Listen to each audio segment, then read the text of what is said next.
Selamat pagi, selamat hari Minggu, Bapak Ibu Saudara yang dikasihi Allah di dalam Kristus Yesus dan yang dimampukan oleh Roh Kudus untuk bersaksi dalam kehidupan. Hari Tuhan telah tiba, sedang tiba, dan akan tiba. Bagaimana cara kita memahami hari Tuhan serta memberikan makna atasnya? Allah menuntun umatnya sehingga perilaku hidup dan pemahaman kita tentang hidup dilandaskan pada 3 semangat, yaitu pertobatan, pengendalian diri, dan kesadaran bermisi bersama Allah. Bapak Ibu jemaat terkasih, ibadah hari ini akan dilayani oleh Pendeta Melani Risamasu dari Pelum GPIB dengan tema Hamba yang Dipercaya. Sebagai orang percaya yang hidup dalam anugerah keselamatan di dalam Kristus, kita dipanggil untuk hidup di dalam persekutuan yang saling membangun dan membangunkan. Karena itu, sebagai persekutuan, marilah kita menyiapkan diri untuk masuk dalam ibadah yang kita rayakan sebagai persatuan spiritual Allah dan umatnya. Sehingga pelayanan kita di dunia menjadi kesaksian yang memuliakan Allah. Jemaat, mari kita bangkit berdiri. Kita puji Tuhan dengan melantunkan pujian dari NKB 8, bait 1, 3, dan 4, abadi tak nampak.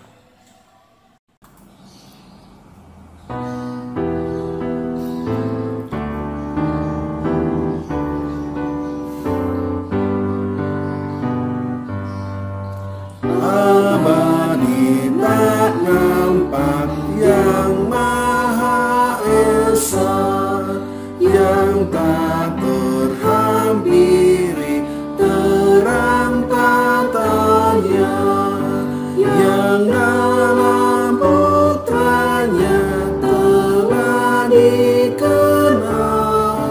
Baginya lah hormat dan kuasa kekal. Engkaulah yang hidup kekal selamanya. Segala yang hidup Engkau dasarnya. Terbataslah hidup bagaikan kembang. Engkau surya hidup yang tak terbenam. Ya Bapa pencipta segala terang, dipuji malaikat di sorga cerlah. Pun kami memuji, pun kami sembah Engkau yang bertata di cahaya bakar.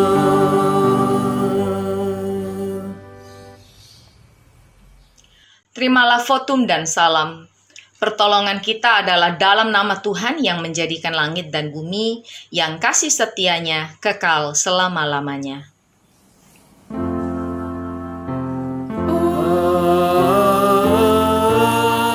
Amin, amin, amin.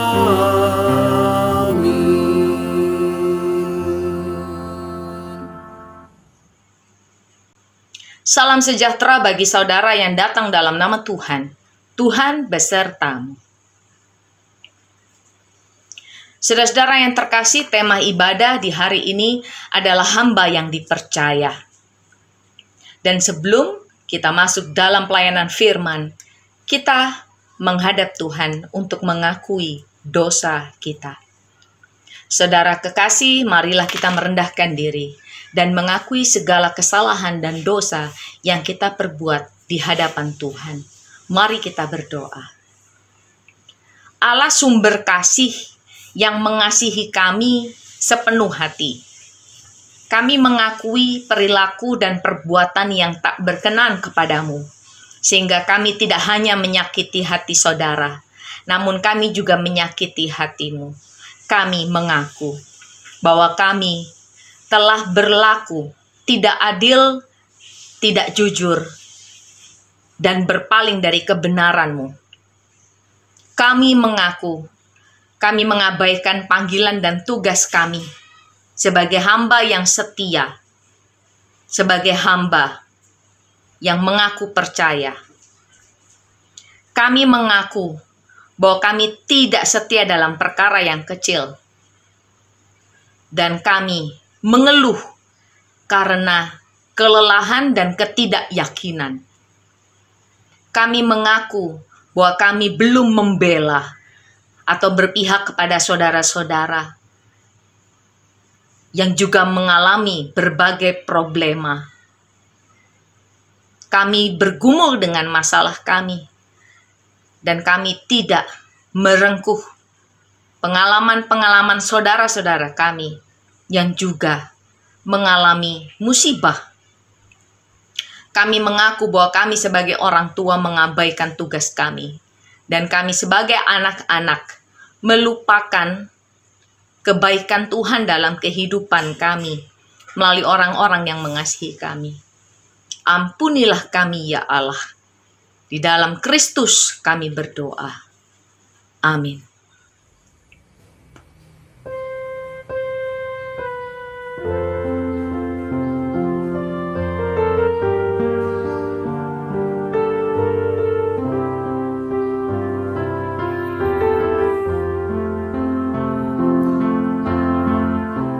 Ya Tuhanku, ya Tuhanku, kasihani daku. Ya Tuhanku, ya Tuhanku, kasihani daku. Ya Tuhanku, ya Tuhanku, kasihani daku.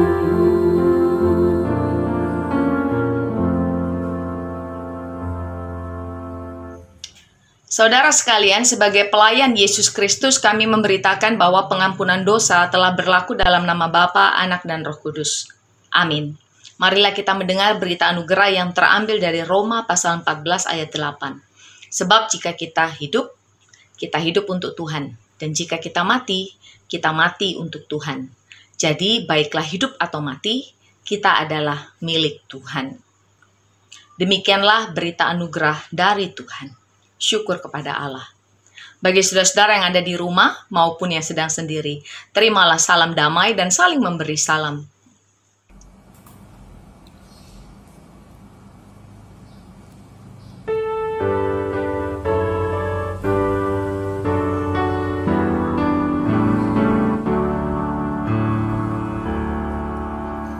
Sertai kami Tuhan dengan anugerah-Mu, berilah pertolongan melawan seteru.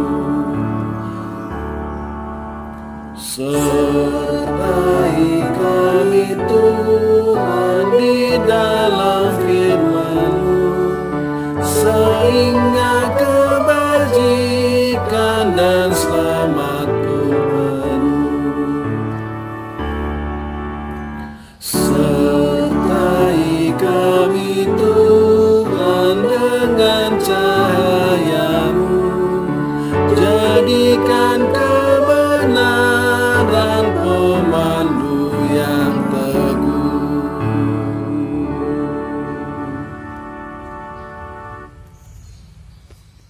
Saudara-saudara yang terkasih, kita masuk dalam pelayanan firman, namun sebelumnya kita berdoa.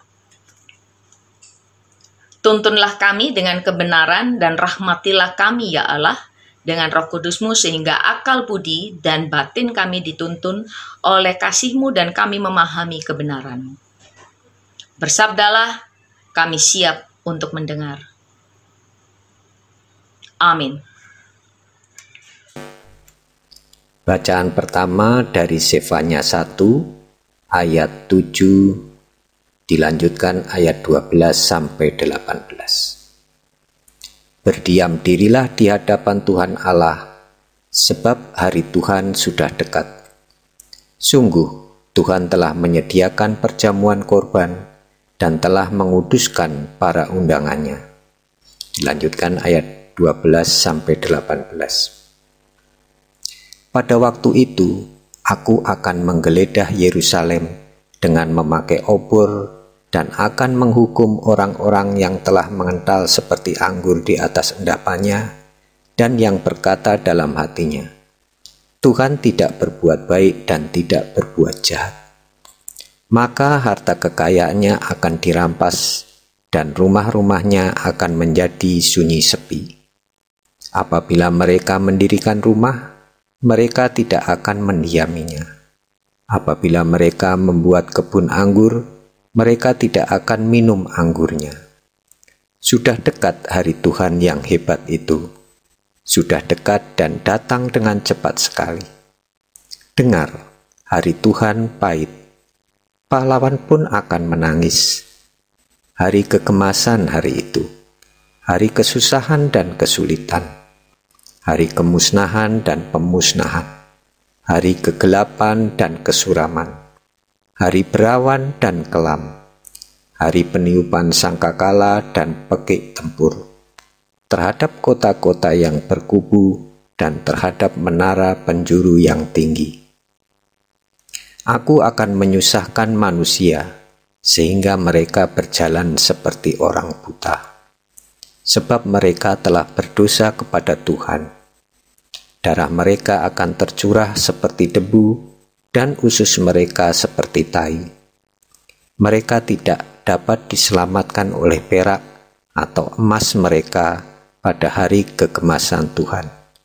Dan seluruh bumi akan dimakan habis oleh api cemburunya.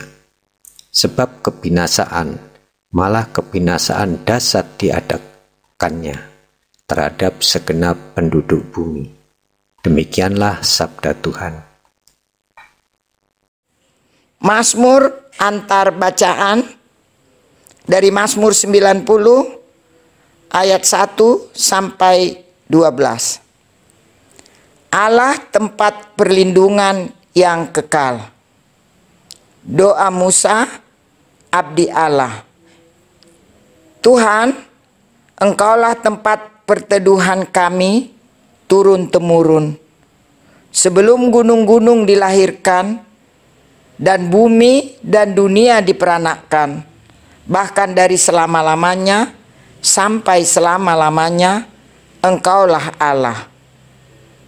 Engkau mengembalikan manusia kepada debu dan berkata, kembalilah, hai anak-anak manusia. Sebab di matamu 1000 tahun sama seperti hari kemarin apabila berlalu, atau seperti suatu giliran jaga di waktu malam. Engkau menghanyutkan manusia. Mereka seperti mimpi, seperti rumput yang bertumbuh. Di waktu pagi berkembang dan bertumbuh, di waktu petang lisut dan layu. Sungguh, kami habis lenyap karena murka-Mu, dan karena kehangatan amarah-Mu kami terkejut. Engkau menaruh kesalahan kami di hadapan-Mu, dan dosa kami yang tersembunyi dalam cahaya wajah-Mu. Sungguh, segala hari kami berlalu karena gemas-Mu. Kami menghabiskan tahun-tahun kami seperti keluh. Masa hidup kami 70 tahun, dan jika kami kuat 80 tahun. Dan kebanggaannya adalah kesukaran dan penderitaan. Sebab berlalunya buru-buru dan kami melayang lenyap. Siapakah yang mengenal kekuatan murkamu dan takut kepada gemasmu? Ajarlah kami menghitung hari-hari kami sedemikian, hingga kami beroleh hati yang bijaksana. Demikian bacaan Mazmur. Bacaan kedua dari 1 Tesalonika 5 ayat 1-11. Berjaga-jaga. Tetapi tentang zaman dan masa, saudara-saudara, tidak perlu dituliskan kepadamu, karena kamu sendiri tahu benar-benar bahwa hari Tuhan datang seperti pencuri pada malam. Apabila mereka mengatakan semuanya damai dan aman, maka tiba-tiba mereka ditimpa oleh kebinasaan, seperti seorang perempuan yang hamil ditimpa oleh sakit bersalin. Mereka pasti tidak akan luput. Tetapi kamu, saudara-saudara, kamu tidak hidup di dalam kegelapan, sehingga hari itu tiba-tiba mendatangi kamu seperti pencuri. Karena kamu semua adalah anak-anak terang dan anak-anak siang. Kita bukanlah orang-orang malam atau orang-orang kegelapan. Sebab itu, baiklah jangan kita tidur seperti orang-orang lain, tetapi berjaga-jaga dan sadar. Sebab mereka yang tidur waktu malam, dan mereka yang mabuk waktu malam. Tetapi kita yang adalah orang-orang siang, baiklah kita sadar, berbaju sirahkan iman dan kasih, dan berketompongkan pengharapan keselamatan. Karena Allah tidak menetapkan kita untuk ditimpa murka, tetapi untuk beroleh keselamatan oleh Yesus Kristus Tuhan kita, yang sudah mati untuk kita, supaya entah kita berjaga-jaga, entah kita tidur, kita hidup bersama-sama dengan Dia. Karena itu nasihatilah seorang akan yang lain, dan saling membangunlah kamu seperti yang memang kamu lakukan. Demikianlah sabda Tuhan. Bacaan ketiga diambil dari Injil Matius pasal 25 ayat 14 sampai dengan 30. Yang berkata demikian, sebab hal kerajaan sorga sama seperti seorang yang mau bepergian ke luar negeri, yang memanggil hamba-hambanya dan mempercayakan hartanya kepada mereka. Yang seorang diberikannya 5 talenta, yang seorang lagi 2, dan yang seorang lain lagi 1, masing-masing menurut kesanggupannya. Lalu ia berangkat. Segera pergilah hamba yang menerima 5 talenta itu, ia menjalankan uang itu lalu beroleh laba 5 talenta. Hamba yang menerima 2 talenta itu pun berbuat demikian juga dan berlaba 2 talenta. Tetapi hamba yang menerima 1 talenta itu pergi dan menggali lubang di dalam tanah lalu menyembunyikan uang tuannya. Lama sesudah itu pulanglah tuan hamba-hamba itu lalu mengadakan perhitungan dengan mereka. Hamba yang menerima 5 talenta itu datang dan ia membawa laba 5 talenta, katanya, Tuan, 5 talenta Tuan percayakan kepadaku. Lihat, aku telah beroleh laba 5 talenta. Maka kata tuannya itu kepadanya, baik sekali perbuatanmu itu, hai hambaku yang baik dan setia. Engkau telah setia dalam perkara kecil, aku akan memberikan kepadamu tanggung jawab dalam perkara yang besar. Masuklah dan turutlah dalam kebahagiaan tuanmu. Lalu datanglah hamba yang menerima 2 talenta itu, katanya, Tuan, 2 talenta Tuan percayakan kepadaku. Lihat, aku telah beroleh laba 2 talenta. Maka kata tuannya itu kepadanya, baik sekali perbuatanmu itu, hai hambaku yang baik dan setia. Engkau telah setia memikul tanggung jawab dalam perkara yang kecil, aku akan memberikan kepadamu tanggung jawab dalam perkara yang besar. Masuklah dan turutlah dalam kebahagiaan tuanmu. Kini datanglah juga hamba yang menerima 1 talenta itu dan berkata, Tuan, aku tahu bahwa Tuan adalah manusia yang kejam, yang menuai di tempat di mana Tuan tidak menabur, dan yang memungut dari tempat di mana Tuan tidak menanam. Karena itu, aku takut dan pergi menyembunyikan talenta Tuan itu di dalam tanah. Ini, terimalah kepunyaan Tuan. Maka jawab tuannya itu, hai kamu, hamba yang jahat dan malas. Jadi kamu sudah tahu bahwa aku menuai di tempat di mana aku tidak menabur, dan memungut dari tempat di mana aku tidak menanam. Karena itu, sudahlah seharusnya uangku itu kau berikan kepada orang yang menjalankan uang. supaya sekembaliku aku menerimanya serta dengan bunganya. Sebab itu ambillah talenta itu daripadanya, dan berikanlah kepada orang yang mempunyai 10 talenta itu. Karena setiap orang yang mempunyai, kepadanya akan diberi, sehingga ia berkelimpahan. Tetapi siapa yang tidak mempunyai, apapun juga yang ada padanya akan diambil daripadanya. Dan campakkanlah hamba yang tidak berguna itu ke dalam kegelapan yang paling gelap. Di sanalah akan terdapat ratap dan kertak gigi. Yang berbahagia ialah mereka yang mendengarkan firman Tuhan Allah, yang menghayati dan yang melakukan dalam kehidupannya setiap hari. Haleluya. Haleluya, haleluya, haleluya.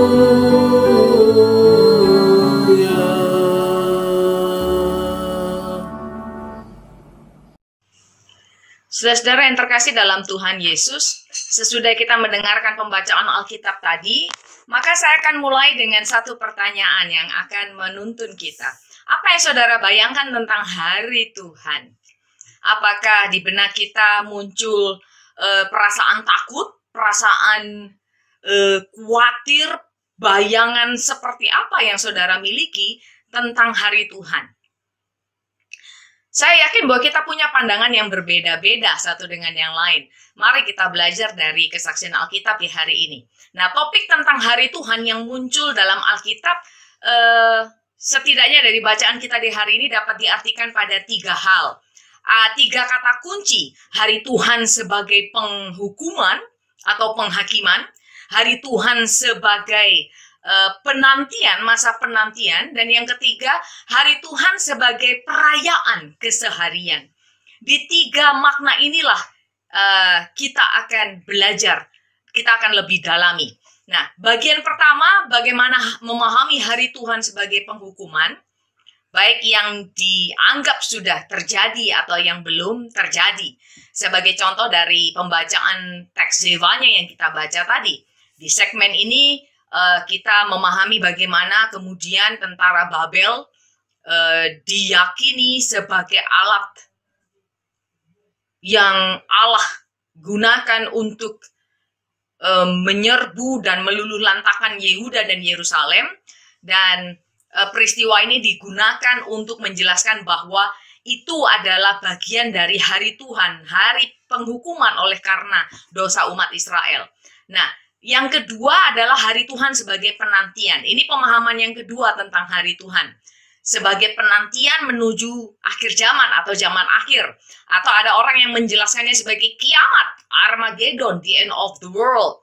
Banyak sekali tafsir dan pembahasan tentang ini. Misalnya dapat kita baca dalam kitab Yesaya, Wahyu, dan juga 1 Tesalonika pasal 5, dan juga Matius pasal 25 tadi yang kita dengarkan.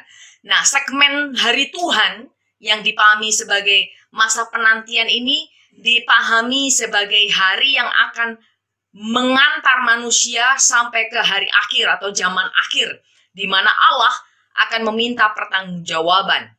Nah, di bagian ketiga kita memahami hari Tuhan sebagai sebuah perayaan keseharian. Artinya bahwa setiap hari adalah harinya Tuhan, begitu kan? Hari yang dibuat besar, dihargai, dimaknai, dirayakan, sehingga hari Tuhan itu tidak hanya tentang masa lalu atau masa depan atau masa kini gitu kan, tapi bagaimana hari Tuhan itu adalah masa panjang antara masa lalu, hari ini, yang kekinian, sebagai masa in between, masa antara menuju akhir di masa depan yang kita tidak tahu entah kapan. Nah, saudara-saudara, dari 3 itu, hari Tuhan sebagai penghukuman, hari Tuhan sebagai penantian menuju akhir zaman, dan hari Tuhan sebagai perayaan keseharian, mana yang saudara yakini? Tentu saja ketiganya tidak perlu dipertentangkan karena satu dengan yang lain ketiganya saling melengkapi, saling mengutuhkan, menjadi ajaran yang penting bagi kita. Saudara-saudara yang terkasih, Alkitab mengajarkan banyak hal penting dalam kehidupan orang percaya menyangkut tentang hari Tuhan ini. Sebagai contoh misalnya dalam pengalaman Zevanya ketika hari Tuhan diangkat, maka kita mestinya tidak fokus pada penghukuman itu sendiri. Kita tahu bahwa Zefanya bersama dengan Raja Yosia yang dikenal sebagai reformator di zamannya, mereka menentang perilaku, tata cara hidup, tata ibadah yang sudah dibangun sebelum zaman Raja Yosia, khususnya di zaman Raja Manasye, ketika kemudian pandemi Baalisme masuk ke dalam kehidupan orang percaya di zaman itu, sehingga ritualisme orang Israel tidak hanya ditujukan kepada Tuhan Allah, tetapi juga kepada Baal dan sesembahan yang lain. Ini yang mau diubah, ditantang, direformasi oleh Yosia dan Zefanya. Nah, yang terjadi adalah bahwa Yosia berhasil untuk membangun sebuah pola ibadah. Jadi Yosia berhasil mengubah tata cara peribadahan orang Yehuda, gitu kan? Sayangnya tidak berhasil mengubah hati orangnya.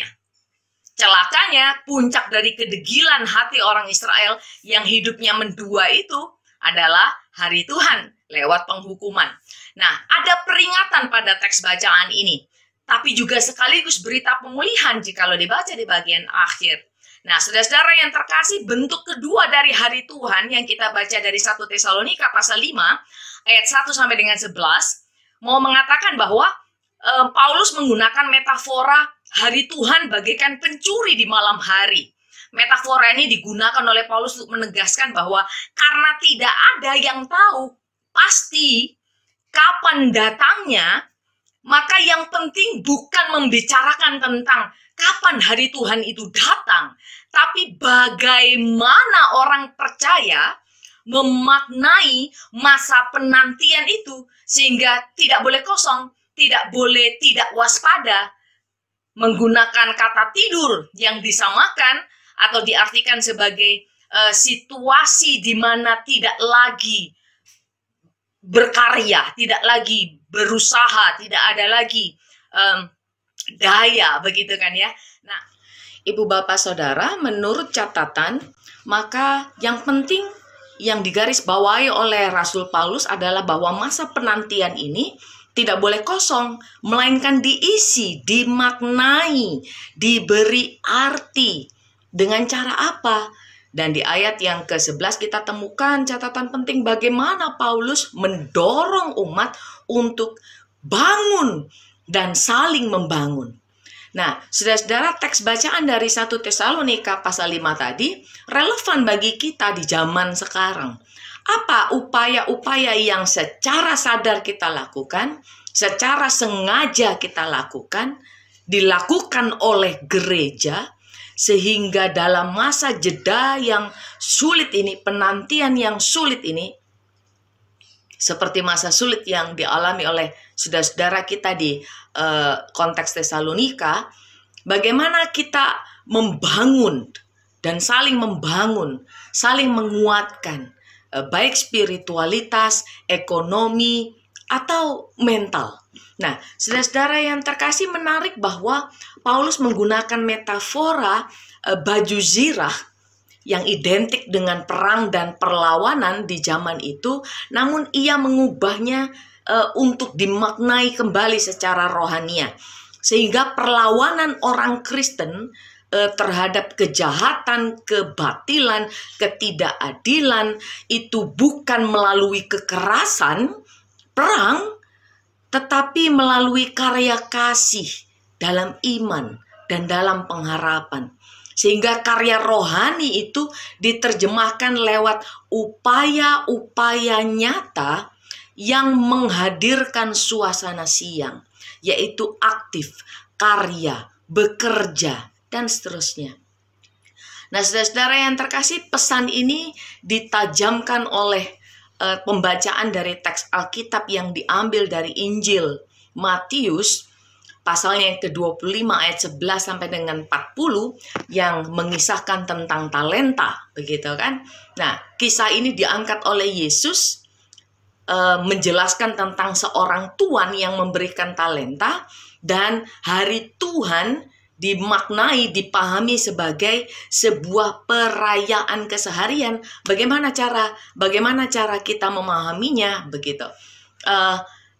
bagaimana hari Tuhan sebagai sebuah perayaan itu dirayakan lewat karya, lewat upaya, lewat kerja untuk mengembangkan talenta yang Tuhan nyatakan. Nah, ketika hari Tuhan dimaknai lewat hari-hari karya yang dirayakan, yang dibesarkan itu, maka kita bersyukur, kita isi, kita maknai hari-hari kita dengan positif. Berangkat dari Injil Matius tadi, maka apa hari Tuhan seperti apa yang hendak dimaknai dan dirayakan? Yesus mengutamakan pengembangan talenta. Pengembangan talenta sebagai metafora tentang orang-orang yang merayakan hari-harinya sebagai cara menghadirkan kerajaan sorga. Allah diibaratkan sebagai seorang tuan, pemilik modal yang menuntut hasil kerja dari pekerja-pekerja yang mengusahakan. Demikian. Dan ini menjadi catatan yang menarik bahwa kita, saudara dan saya, sebagai pribadi, sebagai gereja, kita ini pengelola harta milik Allah. Apa saja itu? Harta atau talenta yang Tuhan titipkan untuk kita kembangkan dalam kehidupan. Waktu, nafas, kesempatan, kesehatan, penyertaan, sifat-sifat ilahi yang ditanamkan Allah pada diri kita, moralitas, nilai-nilai kebajikan, dan kreativitas. Gunakanlah semuanya itu sebagai talenta pemberian dari Allah untuk memaknai hari-hari kita. Maka di masa yang sulit seperti ini, bagaimana cara kita saling membangun untuk tidak tenggelam dalam keluhan, dalam kepahitan, tapi teks ini adalah teks yang memulihkan, teks yang mendorong dan memampukan kita. Dan oleh karena kita diberikan talenta, diberikan berbagai hal yang Tuhan sediakan, yang harus kita kelola dan kita rayakan dalam keseharian, maka rasa syukur itu kita naikkan kepada Allah. Karena kita diberi harta, diberi talenta, kita lakukan ritualitas yang aktual. Disitulah kita merayakan hari Tuhan. Nah, saudara-saudara yang terkasih dalam Tuhan Yesus, kalau mau dibayangkan hari Tuhan, kalau kita mengimajinasikan hari Tuhan, itu kan bagaikan kita melihat atau itu ya, kalau lihat buah durian atau nangka atau buah naga gitu. Kesan pertama bagi orang yang tidak pernah makan buah ini adalah kesan yang mengerikan gitu kan. Oh, buahnya berduri, ngeri sekali nih buah gitu kan. Buah naga tuh jelek sekali bentuknya gitu, seperti darah airnya gitu. Atau buah nangka gitu kan, bentuknya mirip dengan duren gitu. Penampakannya sangat menakutkan, bentuknya aneh, asing, baunya menyengat, warnanya mengerikan, misalnya seperti buah naga begitu kan. Baunya kadang memuakkan gitu. Jadi membahas atau membayangkan hari Tuhan itu seperti itu. Kira-kira sebagian besar orang membayangkannya demikian. Hari Tuhan itu hari yang mengerikan gitu kan. Khususnya bagi mereka yang takut mati. Atau yang merasa bahwa hidupnya berdosa dan berharap supaya jangan cepat dipanggil Tuhan begitu kan.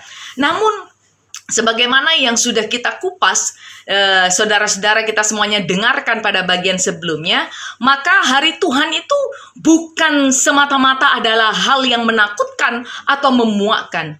Justru ketika kita kupas, kita memahami apa yang dimaksud dengan hari Tuhan, bagaikan kita mengupas buah durian, buah nangka atau buah naga begitu kan, kita menemukan rasa yang menyenangkan, menemukan rasa yang segar, dan seperti itu. Yang mau dikatakan adalah pesan di dalam, pesan atau di balik hari Tuhan yang biasanya dimaknai mengerikan itu ternyata sangat berbeda. Ketika kita kemudian menemukan bahwa tidak hanya soal penghukuman, tapi hari Tuhan bicara soal anugerah, bicara soal kesempatan, bicara soal bagaimana hari demi hari ini menjadi cara kita membuktikan kasih dan kesetiaan kepada Tuhan, sehingga hari-hari yang kita maknai, kita isi dengan aktif, dengan kreativitas, dengan kesetiaan ini adalah hari-hari syukur. Hari-hari di mana kita mau bersyukur atas kesempatan yang Tuhan berikan. Sehingga kemudian dalam cerita dikatakan bahwa engkau adalah hambaku yang setia dan baik. 2 kali dikatakan di situ.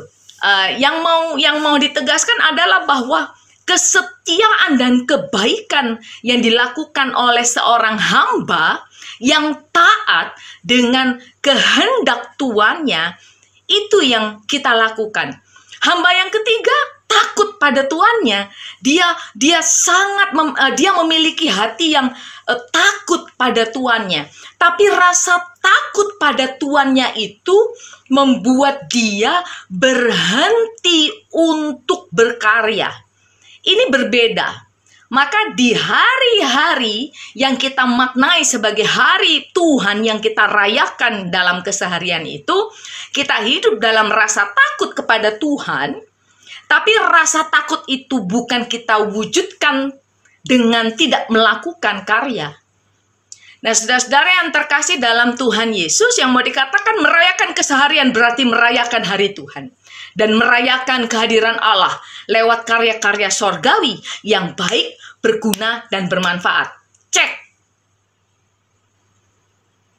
Apakah keseharian kita baik, berguna, dan bermanfaat? Yang dilakukan lewat perilaku dan karya yang mengubah diri dan mengubah kehidupan orang-orang di sekitar kita. Apakah jemaat Yasmin, GKI Yasmin adalah jemaat yang aktif, yang progresif sebagai pribadi ataupun sebagai persekutuan? Do not stuck with your fear. Jangan kita terjebak pada rasa takut atau kemalasan. Ada mindset yang harus dirubah. Seperti pengalaman umat Israel di zaman Yosia. Tata cara peribadahan dibangun sedemikian rupa. Tapi ternyata perilaku tidak berubah. Saya pikir bahwa pesan ini penting bagi gereja dimanapun berada. Bahwa ketika kita memiliki ruang ibadah, dan sekarang banyak ruang virtual begitu kan, ada tata cara peribadahan yang mengarahkan orang untuk percaya, mendalami iman pada Allah. Tapi benarkah ritualitas itu membuat orang mengalami perubahan? Jangan-jangan seperti orang Israel di zaman Yosia, tata cara ibadahnya dibuat, tapi orang tidak berubah. Saudara-saudara yang terkasih, karena hari Tuhan itu sudah terjadi, sedang terjadi, dan akan terus berlangsung, maka persekutuan yang kita bangun adalah persekutuan yang bangun dan saling membangun. Persekutuan yang melanjutkan ritualitas juga aktualitas. Yang secara transformatif membawa dampak yang positif. Pengenalan kita tentang Allah di dalam Kristus akan mendorong kita pada upaya-upaya untuk membebaskan. Bukan membuli yang lain. Menyejahterakan, bukan menyengsarakan, menghidupkan, bukan mematikan. Sehingga hari Tuhan bukan sekedar soal hukuman atau Armageddon atau kiamat, tetapi juga penantian penuh makna, hari-hari perayaan. Selamat merayakan hari Tuhan. Kiranya Roh Kudus menolong saudara dan saya untuk dimampukan dalam rahmat-Nya memaknai hari-hari Tuhan. Tuhan Yesus memberkati. Jemaat dimohon berdiri. Marilah kita bersama dengan gereja dari segala abad dan tempat mengakui iman percaya kita menurut pengakuan iman rasuli demikian. Aku percaya kepada Allah, Bapa yang Maha Kuasa, Khalik langit dan bumi, dan kepada Yesus Kristus anaknya yang tunggal Tuhan kita, yang dikandung dari Roh Kudus, lahir dari anak darah Maria, yang menderita sengsara di bawah pemerintahan Pontius Pilatus, disalibkan, mati, dan dikuburkan, turun ke dalam kerajaan maut. Pada hari yang ketiga, bangkit pula dari antara orang mati, naik ke surga, duduk di sebelah kanan Allah, Bapa yang Maha Kuasa. Dan dari sana ia akan datang untuk menghakimi orang yang hidup dan yang mati. Aku percaya kepada Roh Kudus, gereja yang kudus dan am, persekutuan orang kudus, pengampunan dosa, kebangkitan orang mati, dan hidup yang kekal. Amin. Jemaat dipersilakan duduk kembali. Saudara-saudara yang terkasih, mari kita bersatu di dalam doa. Allah yang kami muliakan di dalam Kristus, yang oleh karena tuntunan Roh Kudus menolong kami untuk memahami kebenaran firman, kami mengucap syukur untuk hari-hari yang Tuhan nyatakan, sehingga kami mau merayakan hari Tuhan melalui karya dan kehidupan yang sungguh menyenangkan hati Tuhan. Melewati pergulatan dan pergumulan secara pribadi maupun bersama. Kiranya Tuhan nyatakan kebaikan-Mu dalam kehidupan orang percaya. Kami berdoa bagi pemerintah pusat dan di daerah. Kami percaya bahwa para pemimpin yang Tuhan pilih, yang Tuhan tetapkan melalui warga masyarakat yang mempercayai pimpinan-pimpinan mereka ini, kiranya mereka berkarya, bertugas, bertanggung jawab sesuai dengan talenta yang Tuhan nyatakan, dan dalam keyakinan bahwa mereka Tuhan pakai untuk menyatakan kebenaran, keadilan. Kami berdoa bagi para pemimpin negeri ini, pemerintahan pusat maupun di daerah, sehingga keadilan, kebajikan, dan kebaikan itu boleh nyata dalam kehidupan bermasyarakat. Kami berdoa untuk anak-anak-Mu masyarakat di masa pandemi COVID, di mana setiap keluarga pribadi punya pergumulan yang berbeda, namun masa ini sekalipun membuat kami satu dengan yang lainnya berjauhan secara fisik, ataupun kami ada kecemasan dan kekhawatiran, namun biarlah masyarakat tidak hanya patuh pada protokol, tapi kami mengasihi orang-orang sesama kami, keluarga kami, sehingga protokol itu kami terima sebagai bagian untuk menghadirkan kehidupan. Kami berdoa bagi GKI Pengadilan sebagai gereja induk. Tuhan nyatakan kebaikan-Mu dalam kehidupan setiap orang yang Tuhan pakai, warga jemaat, setiap orang yang boleh melayani majelis jemaat, dan setiap komisi, juga unit-unit kategorial misioner yang Tuhan gunakan sebagai alat kemuliaan. Kami berdoa bagi anak-anak-Mu yang saat ini bergumul, baik warga jemaat maupun simpatisan dari GKI Taman Yasmin.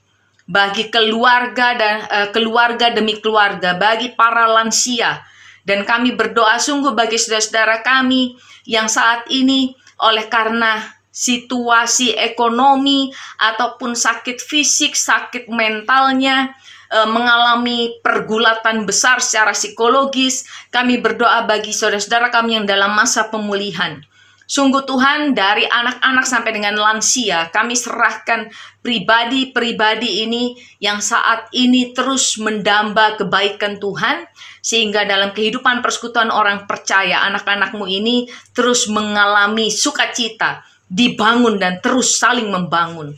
Kami berdoa bagi pelayanan pengurus Bapos GKI Taman Yasmin, tiap orang yang berkarya, tiap orang yang memberi, tiap orang yang melakukan pengorbanan besar. Kiranya tiap orang Tuhan lengkapi dengan sukacita, dengan kasih, dengan iman dan pengharapan, dan menatap bahwa ada jalan baik yang Tuhan sediakan. Dan biarlah seluruh apa yang diperjuangkan, karya, aktivitas oleh anak-anak-Mu ini tidak menjauhkan mereka dari kasih setia Tuhan. Dan kami percaya bahwa ketika kami beribadah kepada Engkau, maka biarlah peribadahan itu bukan sekedar menjadi sebuah ritualitas, tapi bahwa kami mengalami berkat Tuhan, mengalami pengubahan dan perubahan. Terima kasih Tuhan Yesus, inilah doa yang kami naikkan kepada Engkau. Di dalam kasih, di dalam iman, dalam pengharapan kepada Engkau, kami naikkan seluruh doa ini. Sungguh Tuhan, dalam pengasihan-Mu kami mohon, dan dengarkanlah doa kami ini di dalam Kristus Yesus yang mengajar kami berdoa.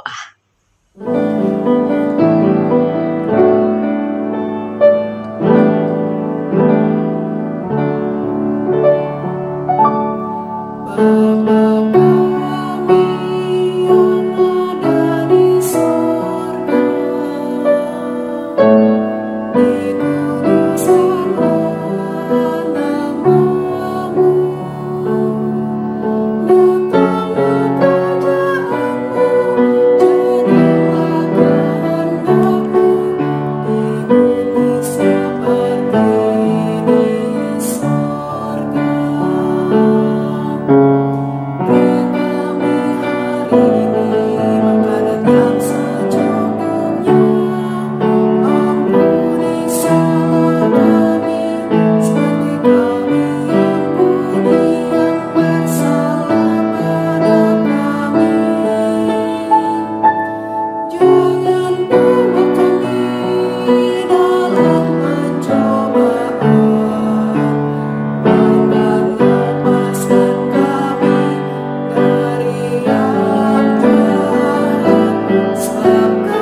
Bukan dari jumlah saja persembahan kita dinilai atau diukur. Yang terpenting adalah kerelaan hati kita pada saat memberikannya. Persembahan Bapak Ibu dapat disampaikan melalui transfer ke rekening GKI Yasmin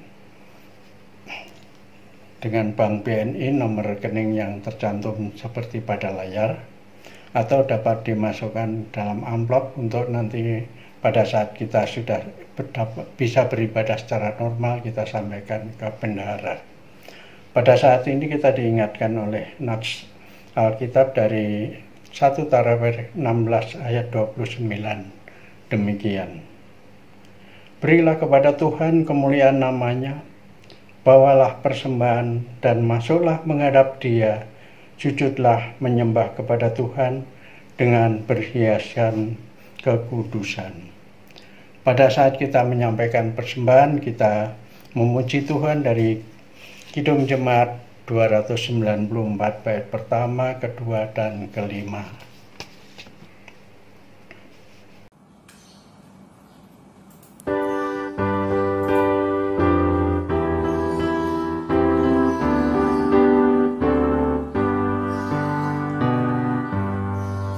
Beribu lidah patutlah memuji Tuhanku dan mewartakan kuasa-Nya dengan kidung merdu.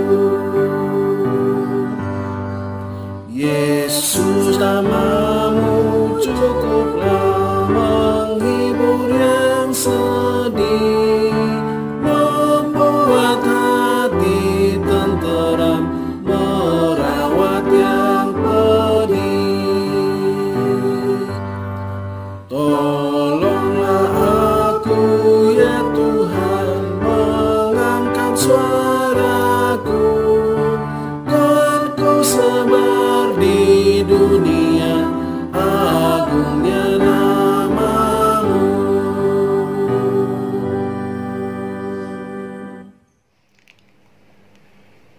Jemaat yang terkasih, sambil berdiri mari kita berdoa untuk persembahan kita. Tuhan yang Maha Pemurah, Engkau yang telah menganugerahkan segala perkara dalam Yesus Kristus kepada kami. Kami datang membawa persembahan syukur kami. Terimalah ya Tuhan, kuduskanlah, agar persembahan ini berguna untuk pekerjaan pelayanan memuliakan namamu. Kami berdoa di dalam nama Tuhan Yesus Kristus. Amin. Jemaat tetap berdiri, mari kita akhiri ibadah kita dengan memuji Tuhan dari NKB 206 bait pertama sampai dengan yang ketiga.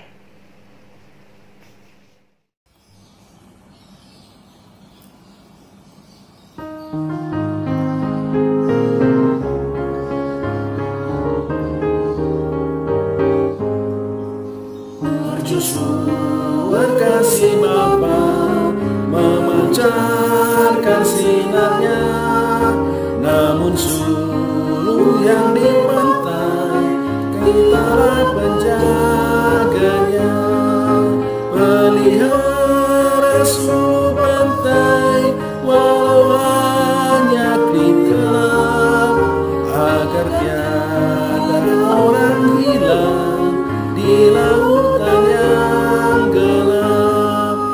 Malam dosa sudah turun, ombak dahsyat menyerang. Banyaklah pelaut mengharap sinar suluh yang terang. Pelihara suluh pantai, walau hanya gelap, agar tiada orang hilang di lautan yang gelap. Peliharalah suluhmu, agar orang yang cemas, yang mencari peran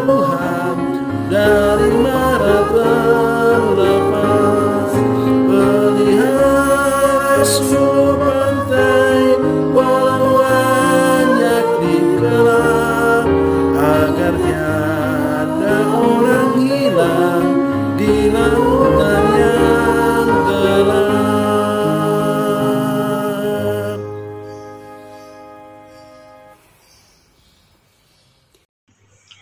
Saudara-saudara yang terkasih, terimalah pengutusan dan berkat. Arahkanlah hatimu kepada Tuhan. Jadilah saksi Kristus. Syukur kepada Allah. Terpujilah Tuhan kini dan selamanya. Terimalah berkat Tuhan. Tuhan memberkati engkau dan melindungi engkau. Tuhan menyinari engkau dengan wajah-Nya dan memberi engkau kasih karunia. Tuhan menghadapkan wajah-Nya kepadamu dan memberi engkau damai sejahtera. Haleluya. Haleluya, haleluya, haleluya, haleluya, haleluya, amin, amin,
Tuhan, Kaulah tempat perteduhan bagi kami turun-temurun. Sebelum gunung dilahirkan, bumi diperanakan, sampai selamanya Kaulah Allah. Kau kembalikan manusia pada debu dan berkata, kembalilah hai manusia. 1000 tahun di matamu bagaikan sehari, seperti giliran jaga waktu malam. Tuhan, Kaulah tempat perteduhan bagi kami turun-temurun. Sebelum gunung dilahirkan, bumi diperanakan, sampai selamanya Kaulah Allah. Kau hanyutkan manusia semuanya, manusia semuanya bagai